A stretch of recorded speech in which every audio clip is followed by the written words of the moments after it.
আকাশে মেঘ জমলেই আতঙ্ক বাড়ে খাগড়াছড়ির পাহাড়ের ঢালে বসবাসকারীদের। কখন যে পাহাড় ধসে কেড়ে নেয় প্রাণ, সেই শঙ্কায় কাটে দিনরাত। জেলার বিভিন্ন এলাকায় পাহাড়ের পাদদেশ ও ঢালে ঝুঁকি নিয়ে বসবাস করছে হাজারো পরিবার। পাহাড়ের পাদদেশে ঝুঁকিপূর্ণ স্থানে বসবাসকারীদের জেলা প্রশাসনের তথ্য মতে খাগড়াছড়িতে প্রায় ৩৫,০০০ পরিবার পাহাড়ের পাদদেশে ঝুঁকিপূর্ণভাবে বসবাস করছে।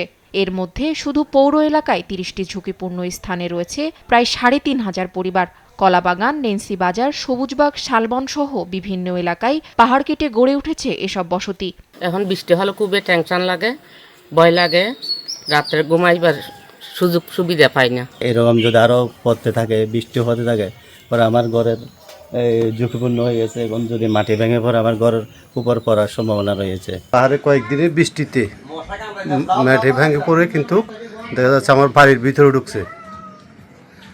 বর্তমানে আমার খুব কষ্ট হচ্ছে থাকায়।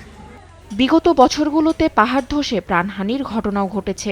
চলতি বর্ষাতেও বিভিন্ন এলাকায় পাহাড় ধসের ঘটনা ঘটায় নতুন করে বাড়ছে শঙ্কা। তাই ঝুঁকিপূর্ণ এসব পরিবারকে দ্রুত নিরাপদ ও স্থায়ী আবাসনের আওতায় আনার দাবি সচেতন মহলের।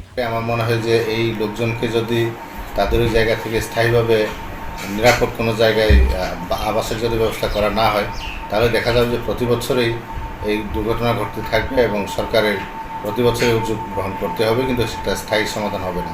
এ কারণে স্থায়ী সমাধান করা অত্যন্ত জরুরি।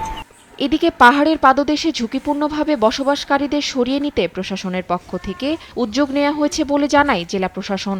প্রশাসনের পক্ষ থেকে নিয়মিতভাবে মাইকিং করে সামাজিক বিভিন্ন প্রতিষ্ঠান, রাজনৈতিক ব্যক্তিত্ব, জনপ্রতিনিধিদের মাধ্যমে আমরা তাদেরকে নিরাপদ দূরত্বে সরানোর জন্য ব্যবস্থা গ্রহণ করি এবং এই কার্যক্রমটি নিয়মিতভাবে করা হচ্ছে। পাহাড় কাটা বন্ধে কঠোর নজরদারির পাশাপাশি ঝুঁকিপূর্ণ বসতি উচ্ছেদ ও নিরাপদ পুনর্বাসন নিশ্চিত করা গেলে বর্ষায় পাহাড় ধসে প্রাণহানি ও ক্ষয়ক্ষতি অনেকটাই কমানো সম্ভব বলে মনে করছেন সচেতন মহল। তাসফিয়া ইসলাম, নিউজ ডেস্ক, দেশ টিভি।